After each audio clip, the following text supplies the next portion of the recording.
RSS का एक बहुत बड़ा बिलीफ है, और वो बिलीफ क्या है कि the supremacy of the Aryan race, और इसको ये एक ऑब्सेशन है उनको इस चीज़ का, सुप्रीमेसी ऑफ आर्यन रेस का।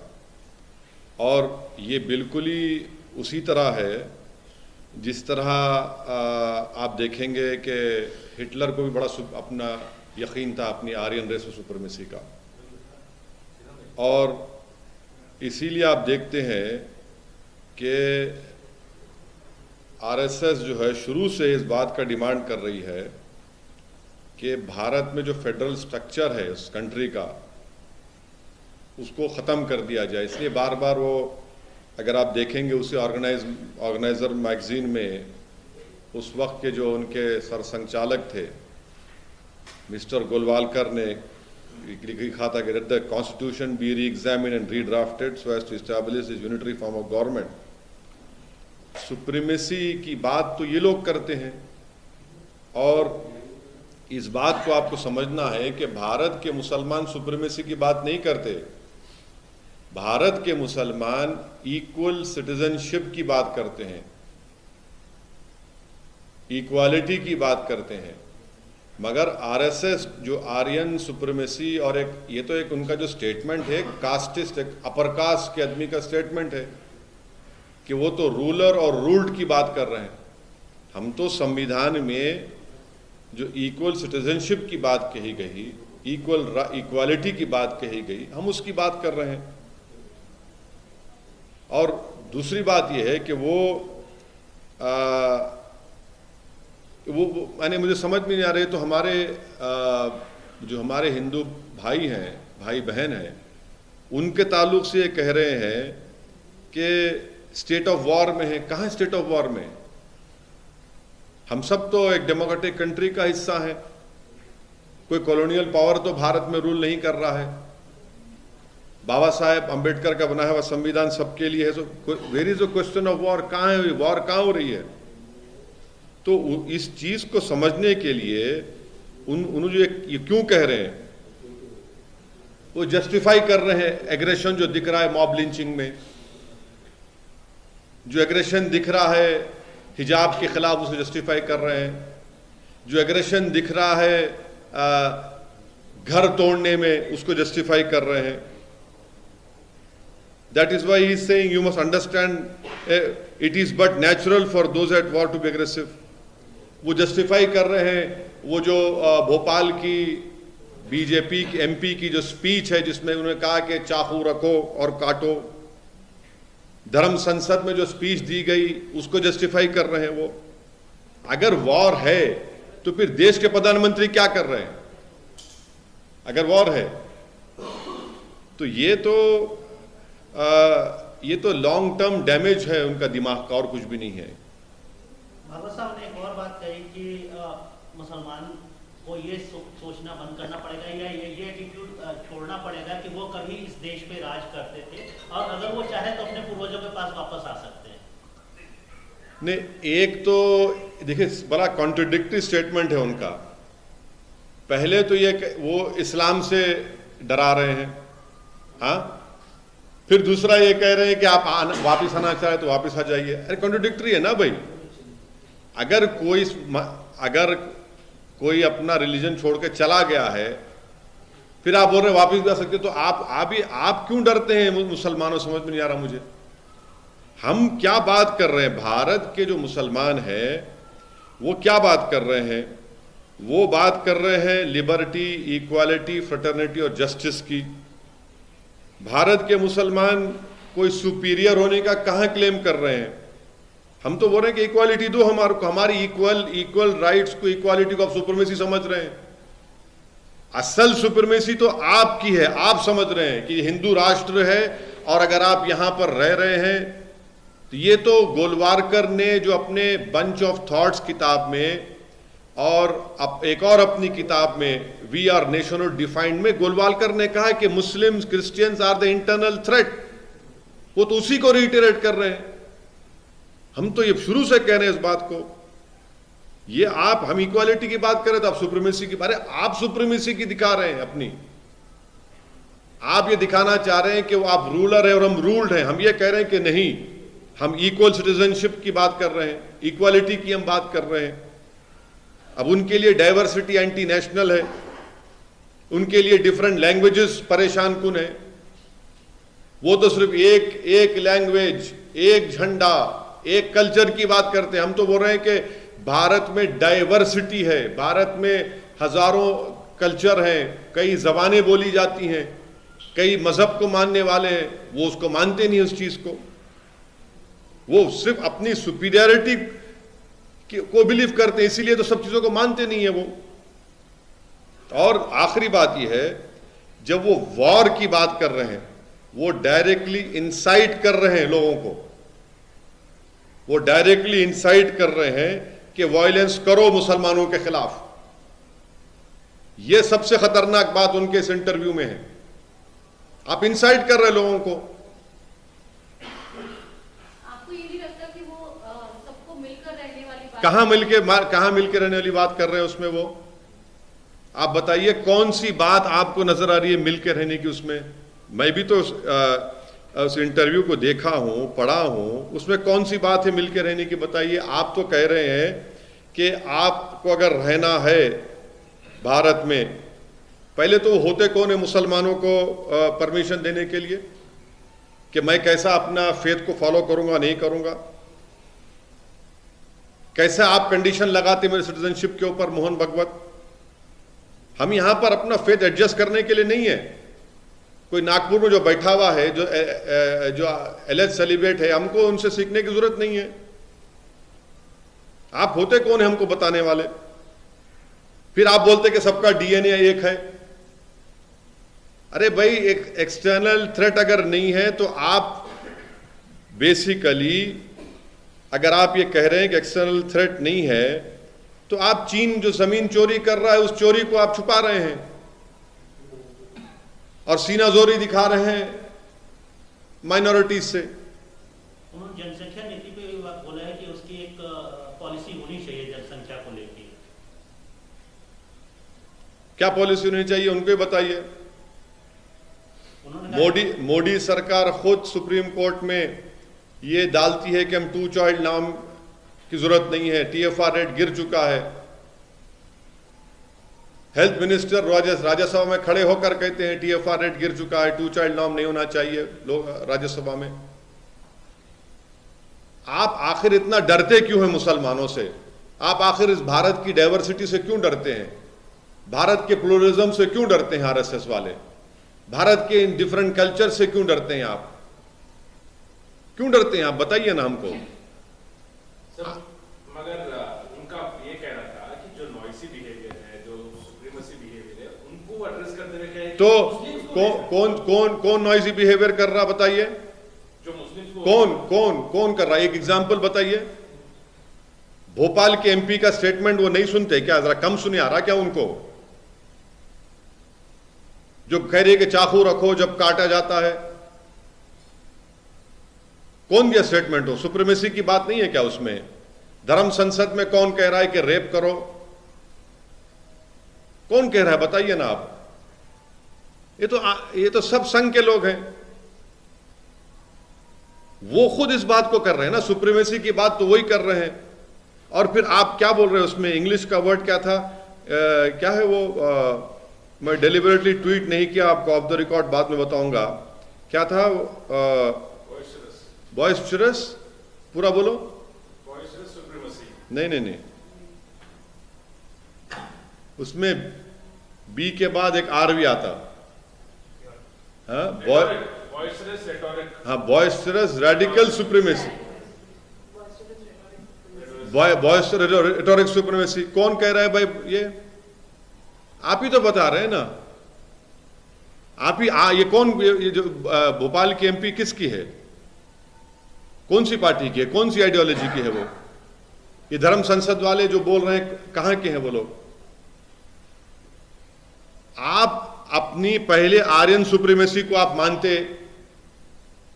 आपका स्टेटमेंट एक कास्टिस्ट अपर कास्ट का कैसा, आप एक फ्यूडल लॉर्ड की तरह आप बोल रहे हैं कि हम रूलर हैं, आप रूल्ड हैं। अरे वो है ही नहीं, गया जमाना वो। इंडिपेंडेंट इंडिया में भारत के हर शहरी को इक्वल सिटीजनशिप मिलना, मुसलमान भी वही कह रहा है, आप उसको पसंद नहीं करते। ये अवेकनिंग हो रहा है, वॉर स्टफ क्या है भाई? आजादी का अमृत उत्सव हम इसलिए मना रहे हैं 75 साल का कि वॉर, आप बोलेंगे कि अवेकनिंग है, एक वॉर है, 1000 साल की जंग है, इसलिए ओवर जीलियस हो जाते। आप जस्टिफाई कैसा कर रहे हैं इन चीजों को? इखलाक पीलू खान के कत्ल को आप जस्टिफाई करेंगे क्या? यानी आज इसी स्टेटमेंट की, इन्हीं स्टेटमेंट्स की वजह से भारत में मुसलमानों का हिजाब एक थ्रेट हो गया, भारत में मुसलमानों की मस्जिद एक थ्रेट बन चुका है, हमारा वजूद एक थ्रेट बन चुका है, हमारा कल्चर या भारत का कल्चर जो सब मिला हुआ है, आप बोलते नहीं एक ही कल्चर होना चाहिए। क्या हो रहा है फिर? ये आजादी का अमृत उत्सव मना रहे हैं और मोहन भागवत ये कह रहे हैं। आप पहले तो आपको कोई इख्तियार ही नहीं है, you have no right whatsoever to tell me. आप बोलिए ना, चीन जो कब्जा करके बैठा है मोहन भागवत, उस पर क्यों नहीं बोलते? चीन से डरते क्या मोहन भागवत? 1000 स्क्वायर किलोमीटर चीन कब्जा करके बैठा, उस पर नहीं बोलेंगे? एक्सटर्नल थ्रेट है ही नहीं। चीन की फौज बैठी हुई है डेप्सांग डेमचाक में, अरुणाचल प्रदेश में 8000-7000 फीट से नीचे ऊपर आकर हमारी फौज पर हमला करने की कोशिश करते हैं, हमारी बहादुर फौज उनको रोकती है, उसका बात ही नहीं करते। तो चीन का मामला इससे कुछ लेना नहीं तो एक्सटर्नल थ्रेट नहीं है बोल रहे ना, एक्सटर्नल थ्रेट है बोल रहा हूं मैं। एक्सटर्नल थ्रेट हमारे को है, एलओसी पर भी है, एलएसी पर भी है। इस कमेंट की अभी टाइमिंग और इसका चाइना का इस चीज से कुछ नहीं बिल्कुल है, बिल्कुल। देखिए, he says there is no external threat to India. China is sitting inside our territory. They are embedded in Depsang and Demchok. They are attacking. They have attacked our soldiers in Arunachal Pradesh. We have 50,000 armies. Our soldiers are facing the Chinese PLA. आए दिन आप देख रहे हैं कि जम्मू में terrorist आकर हमारे भारत के लोगों को मार रहे हैं। वो थ्रेट नहीं है, आप उसकी फिक्र नहीं है आपको। आप जस्टिफाई कर रहे हैं इन चीजों को। आपको इलेक्शन लड़ना है 2024 का, लड़ो आप, मगर इस तरह से अगर आप करते जाएंगे ना तो ये ठीक नहीं है। फिर ये मतलब सर मिल जुलने की जो बातचीत हो रही थी, वो आप वो वे में नहीं, वो वे में भी ले सकते ना सर? मतलब अरे बाबू, आप जो है सुनिए, वासुदेव कुटुंबकम आप बोल रहे हैं सारी दुनिया के लिए, और यहीं तोड़ रहे आप, यहीं तोड़ रहे आप। अब आप मेरे को सिखाएंगे कि भारत का मुसलमान को परमिशन हम देंगे, वो कैसा रहेगा, कैसा अपने मजहब पर चलेगा। हमारी सुप्रीमेसी की बात नहीं है इंडिपेंडेंट इंडिया में, हमारी बात है, हर इंडियन की बात है कि इक्वालिटी की बात होनी चाहिए, और इक्वालिटी की बात है। आप कैसा कंडीशन लगा रहे मोहन भागवत में सिटीजनशिप के ऊपर, बताइए? हम क्या उनके लिए अपना फेथ एडजस्ट कर लें?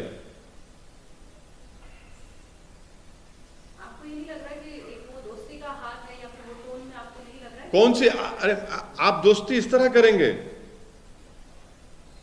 मुझे डरा कर दोस्ती करेंगे आप बोलेंगे बेटा तुम अपना रिलीजन इस तरह से फॉलो करो, दोस्ती जब मैं करूंगा। तुम मुझसे कहेंगे कि एडजस्ट करो अपने आप को, इस तरह मैं करूंगा, और आप दोस्ती इस तरह करेंगे कि हम रूलर हैं, आप रूल्ड हैं। अरे फिर संविधान किस लिए है? फिर ये इस तरह से दोस्ती कैसे होंगी, बताइए आप? हिंदुस्तान को हिंदुस्तान रहने देना चाहिए, ये बात बोले हैं सर। हाँ, हिंदुस्तान, भारत और इंडिया, ये सारे बहुत से नाम हैं, लेकिन हिंदुस्तान की बात जब वो करते हैं तो हिंदुस्तान को हिंदुस्तान रहने देना चाहिए। हिंदुस्तान को हिंदुस्तान रहना हिंदुस्तान है, बस आप हिंदुस्तान बोलना बंद कर दिए। कितने सालों से भारत बोलते, तो हिंदुस्तान हिंदुस्तान है, तो उसका मतलब क्या निकलता है? कॉन्स्टिट्यूशन की किताब ला के पढ़ा तो आपको मैं, मोहन भागवत को भी भिजा दो आप एक, भारत के संविधान में क्या लिखा हुआ है? क्या है सर? भारत है नहीं है? नहीं, आपको नहीं मालूम बाबू? पता है सर, पता है। हिंदुस्तान में है, भारत नहीं है लिखा हुआ? हाँ, पर लिखा हुआ भारत है। हिंदुस्तान क्यों नहीं बोलते हैं? इंडिया भी बोल सकते हैं, लेकिन हिंदुस्तान भी बोल सकते हैं। नहीं, आप कौन सा आप क्या चाह रहे हैं? आप तो इस मुल्क की प्लुरलिज्म को, इसकी खूबसूरती को, डाइवर्सिटी को, इसकी एक खूबसूरती को तो आप खत्म करना चाह रहे हैं। वही तो आपका मकसद है। मोहन भागवत जी को भिजाएंगे सर कॉन्स्टिट्यूशन की कॉपी आप? नहीं, आपको दे देता हूं, आप भिजा दो। मेरा एड्रेस नहीं है मेरे पास उनका, आप लोगों के पास होगा एड्रेस उनका, आप भी मैं दे देता हूं आपको। अभी जेम्स की जिस तरीके अभी से issue हो रहा है, बीजेपी भी ये मोहन भागवत के स्टेटमेंट को सपोर्ट कर रही है। हाँ, नहीं कैसा नहीं करेंगे, वो तो उनके गुरु घंटाल हैं। मोहन भागवत उनके गुरु घंटाल हैं। जब गुरुजी बोलेंगे तो चेले तो थाली मारेंगे ना। आप पॉलिटिक्स से क्यों जोड़ रहे हैं सर इसको? मतलब आगे के इलेक्शन से क्यों जोड़ रहे हैं? क्या है? अभी इलेक्शन बिल्कुल 2000 ये तो 2024 का ये है ना तैयारी, 2024 की तैयारी। और क्या है? नहीं, इन्फ्लेशन पे मोहन भागवत कभी नहीं बोलेंगे। हाँ, मैं मानता हूं कि वो जानवरों के डॉक्टर हैं, मगर इन्फ्लेशन पे नहीं बोलेंगे, अनएम्प्लॉयमेंट पे नहीं बोलेंगे, चीन पर नहीं बोलेंगे। डॉलर जो 80 कितना हो गया आपको मालूम? डॉलर कितना हुआ अभी? 80 के ऊपर है। हाँ, उस पे नहीं बोलेंगे। किस पे बोलेंगे? इस पे बोलेंगे। सर ये आपको जो लगता है 2024 मतलब जो चुनाव है उससे पहले एक वातावरण अपने आप को एक वातावरण तो चल रहा है ना मैडम। वातावरण में क्या वातावरण चल ही रहा है। उसमें कुछ तब्दीली लेकर नहीं, कोई तब्दीली नहीं है इसमें। तब्दीली कोई नहीं है, बल्कि हर सो कॉल्ड सेकुलर पार्टी तो अब ये दिखाना चाह रही कि हम मोहन भागवत से बड़े हिंदू हैं, हिंदुत्व की आइडियोलॉजी में चलना चाह रहे हैं। वो तो चल रहा माहौल। कांग्रेस की तरफ अरे सब कर रहे हैं ना भाई साहब, सब कर रहे हैं। कौन नहीं कर रहा है बताइए आप? आप नहीं कर रहे सर। क्या मैं कैसे करूंगा? मैं तो कॉन्स्टिट्यूशन की बात कर रहा हूं। मैं कहां सुप्रीमेसी? मैं सुप्रीमेसी ऑफ कॉन्स्टिट्यूशन की बात करता हूं, supremacy of rule of law की हम बात करते हैं। इसको पॉलिटिकल क्यों बनाना? अरे क्यों पॉलिटिकल नहीं बनाएंगे? क्या करेंगे? फिलोसफिकल बात करेंगे क्या? इस बयान को आप कैसे देखते हैं? इस टाइमिंग, बयान की टाइमिंग को कैसे नहीं, नहीं, देखते ये हैं? क्या 24 से पहले का एजेंडा से ऐसे इस तरह के स्टेटमेंट और आते रहेंगे, इससे ज्यादा खतरनाक आते रहेंगे। यही उनका असल मकसद है और कुछ नहीं है। हिंदू राष्ट्र के मुद्दे पे अगला चुनाव होगा आपको लगता है? वो तो कह चुके हैं ना। वो तो मोहन भागवत तो कह चुके हैं, आरएसएस कह चुके हैं, बीजेपी के कई एमपीज कह चुके हैं, कई बीजेपी के आरएसएस के आइडियोलॉग्स लिख चुके हैं इस बारे में, किताबें लिख रहे हैं अब तो आपको लगता है 24 में ये एजेंडा होगा हिंदू राष्ट्र? हाँ, एम्प्लॉयमेंट नहीं, वो नहीं चाहते एम्प्लॉयमेंट, अनएम्प्लॉयमेंट मुद्दा रहे। वो नहीं चाहते कि प्राइस राइज मुद्दा रहे। वो नहीं चाहते कि चीन जो जमीन में घुसा हुआ वो मुद्दा रहे। वो ये नहीं चाहते कि भारत में जो फेडरलिज्म की धज्जियां उड़ाई जा रही हैं बीजेपी की तरफ से, वो मुद्दा रहे।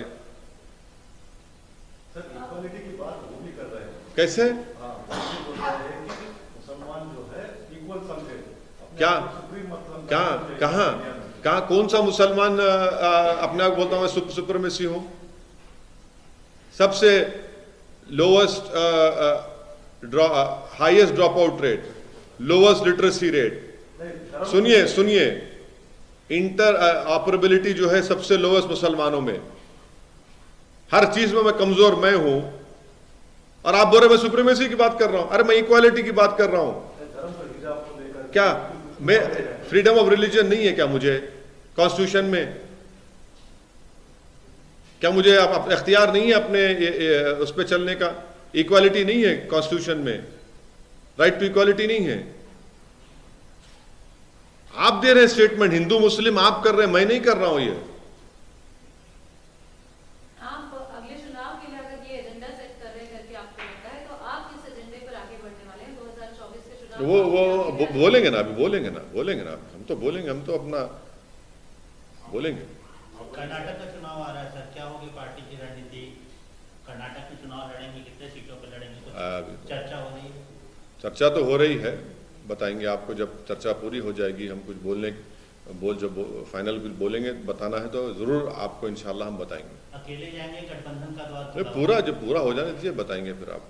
सर अच्छा, ये एक सवाल ये भी उठता है कि अगर वो हिंदूवाद को लेकर जो है आगे बढ़ते हैं या चुनाव के बाद आप भी जब चुनाव के लिए जाते हैं तो ज्यादा स्ट्रेस उसी पे रहता है कि मुस्लिम कम्युनिटी पे जो है आप ये स्ट्रेस करते हैं। देखिए, मैं एक बात सुनिए, गुजरात के चुनाव हुए हैं, आपके बाजू हमारी दोस्त बहन अनेरी बैठी हुई है। गुजरात में मैं कम से कम 80-90 के करीब या 50-60 तो किया हूँ, जनसभाएं किया हूँ। आप लोग क्यों कैरी नहीं किया? अगर मैं ऐसा कुछ मसाला दिया तो किए ना सर, पूरा कैरी नहीं, क्या समझो मेरी बात को। अगर मैं कोई जैसा आप बोल रहे हैं मुस्लिमवाद किया तो आप छोड़ते थे मेरे को, आपका छोड़ता था उन्हें, मेरे को कौन नहीं छोड़ते थे। 9 बजे शुरू आते, क्या कर रहे, चीखा मार मार के रग फट जाती नाक की, सर की, इतना पुकारते। कहाँ है बोलो? आप लोग भी नहीं किए ना, 8 बजे का नहीं किया आप भी नहीं किए, 6 बजे का नहीं किया आप। नहीं, मेरे अगर ऐसा भाषण होता उसी पे चलाते ना मेरा, नहीं करे, दूल्हा नहीं बनाए मेरे को आप। लेकिन इसमें एक इम्पोर्टेंट बात भूल गए सर, वो कह रहे हैं कि मुसलमानों को डरने की जरूरत नहीं, तो आप क्यों वो बोल रहे हैं कि बार-बार डर गए? अरे वो भाई आप सुप्रीमेसी आप दिखा रहे हैं, आप डर रहे हैं, उल्टा मैं बोल रहा हूं, आप मुसलमानों से क्यों डर रहे हैं? अच्छा, आप एक, अच्छा, और हाँ, और एक बात, और आप ये भी समझ रहे हैं, आप ये भी समझ रहे हैं कि मुसलमान जो है अपने अगर पुराने धर्म को वापस आना था तो आ जाइए। अरे भाई क्यों सेल्फ कॉन्ट्रडिक्टरी कर रहे हैं आप? तो रिवर्स में आप भी नहीं, मुसलमान डरा रहा है। नहीं, मैं नहीं कह रहा हूं वो डर रहे हैं, वो गैर जरूरी डर रहे हैं। एक ही बात है। नहीं, कोई नहीं, आपको ये समझना चाहिए कि वो डर रहे हैं। मुसलमान सुप्रीमेसी की बात ना कभी किया है ना कभी करेगा। आजाद हिंदुस्तान में हम कॉन्स्टिट्यूशन की सुप्रीमेसी को मानते हैं, रूल ऑफ लॉ की सुप्रीमेसी को मानते हैं। हमारी लड़ाई इक्वल राइट्स की है, इसको आप सुप्रीमेसी समझ रहे हैं, क्योंकि आप नहीं देना चाहते भारत के माइनॉरिटीज को, दलित्स को इक्वल राइट्स। आपका दिमाग यह है कि आप आर्यन सुप्रीमेसी को मानते हैं। आप ये समझते हैं कि आप रूलर हैं और हम रूल्ड हैं। वो झगड़ा है असल। एक जगह एकजुटता की भी बात की है उन्होंने, तो आपको लगता है कि एकजुटता की जब बात आती है तो आप भी वही कह रहे हैं, वो भी वही कह रहे हैं? कहाँ है? मैं देखिए, मैं सुप्रीमेसी की बात कर रहा हूं, मैं संविधान की बात कर रहा हूं। आप डराने की भी बात कर रहे हैं? नहीं, वो डरा रहे हैं ना बोल के, मैं नहीं डरा रहा हूं। वो डर रहे हैं ना सर मुसलमानों से, वो सुप्रीमेसी है। नहीं, सुप्रीमेसी नहीं है वो सुप्रीमेसी नहीं है। वो हमेशा से इनका यही रहा है कि भारत के माइनॉरिटीज से, भारत के जो दलित हैं और भारत में जो एक पढ़ा लिखा तबका जो भारत के प्लुरलिज्म को मानता, उनसे हमेशा नफरत करते आए हैं। उनका ये स्टेटमेंट रिटिरेशन है गोलवालकर के स्टेटमेंट का, जो उन्होंने अपनी किताब बंच ऑफ थॉट्स में लिखी थी। वी आर नेशन डिफाइंड में लिखा था कि the internal threats to this country are Muslims and Christians. उसका रिटिरेशन है ये, आप लोगों को पढ़ना चाहिए। ये उन्होंने लिखा, उसका ही रिटिरेशन है वो।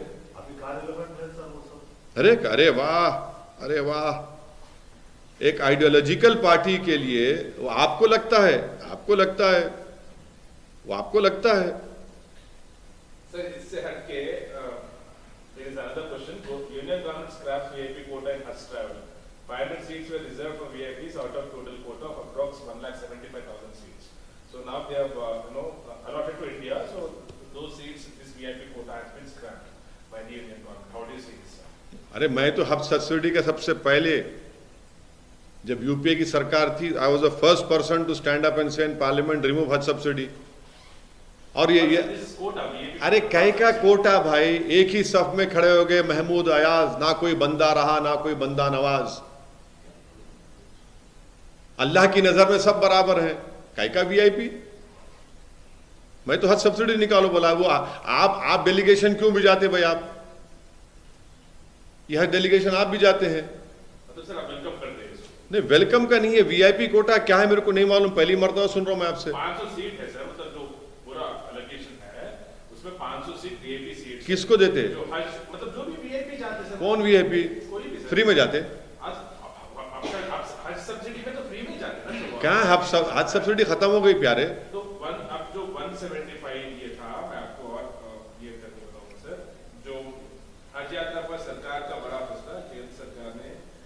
हज यात्रा 2023 को लेकर एक बड़ा फैसला लिया है। हज यात्रा के लिए वीआईपी कोटे की आरक्षित सीटों को खत्म कर दिया गया है। मेरे को नहीं मालूम क्या है वो वीआईपी कोटा। मेरे को प्रधानमंत्री, राष्ट्रपति, उपराष्ट्रपति, अल्पसंख्यक मंत्री के साथ साथ हज कमेटी को आवंटित लगभग सभी। अच्छा, जो वो ये तो उनका कोटा था। उसी को अरे तो गवर्नमेंट का कोटा था, मेरा कोटा कहाँ है वो? अरे मेरा कोटा कहाँ है भाई? आप रख के बैठ, आप अरे मेरा कोटा कहाँ है? मेरा कोटा कहाँ है? आप गवर्नमेंट रख के बैठी थी, वो मैं क्या रखा उसको?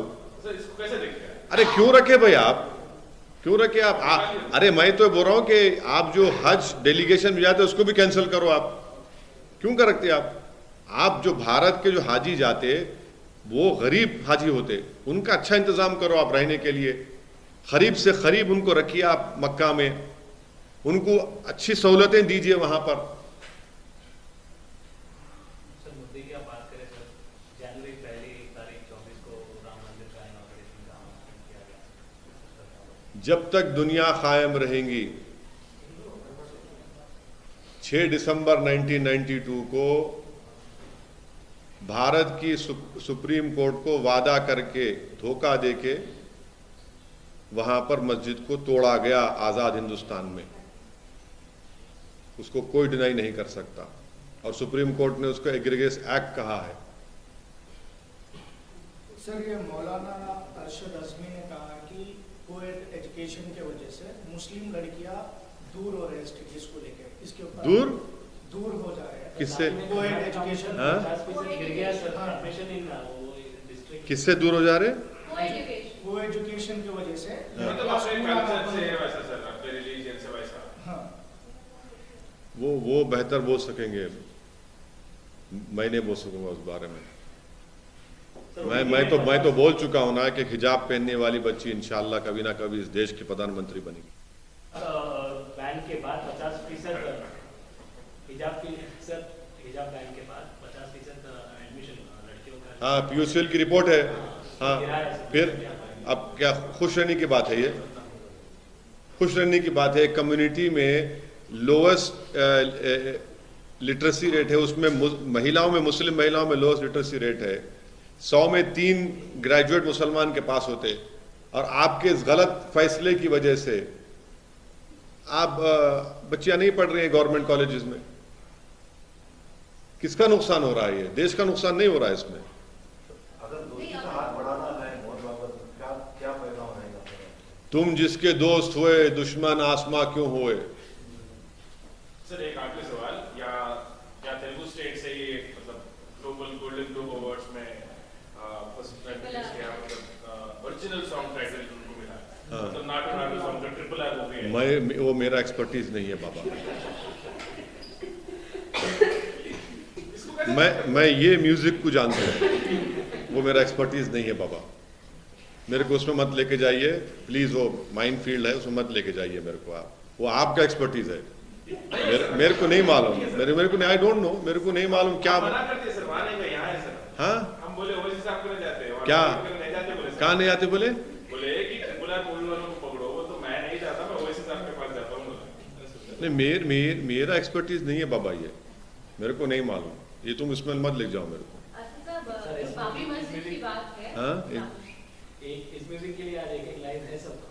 नहीं, ये अभी हो गया। अभी बाबरी मस्जिद को जो बनाने की बात हो रही है नई जगह, वहां पर कुछ डिले की बात हो रही है।